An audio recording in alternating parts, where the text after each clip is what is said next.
জেলার 1971 নভেম্বরের বীর সিপাহ সালার আমার পিতৃতুল্য বাংলাদেশকে রক্ষার জন্য সেদিন যারা তাদের পরিবার, তাদের স্ত্রীর, তাদের সন্তানের ভালোবাসা ভুলে গিয়ে তারা সেদিন যে মুক্তিযুদ্ধে দেশ রক্ষার স্বার্থে তারা সেদিন যে নিঃস্বার্থভাবে নিজের জীবনকে উৎসর্গ করার জন্য যারা সেদিন ঝাঁপিয়ে পড়েছিল 71-এর মুক্তিযুদ্ধে, আমি সেই বীর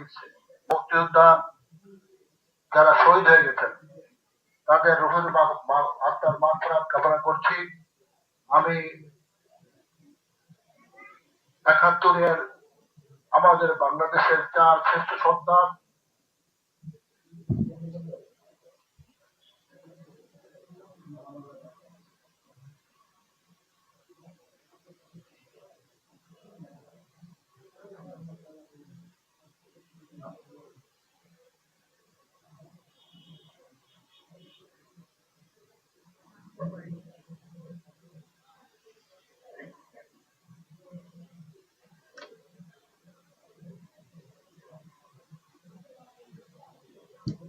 এই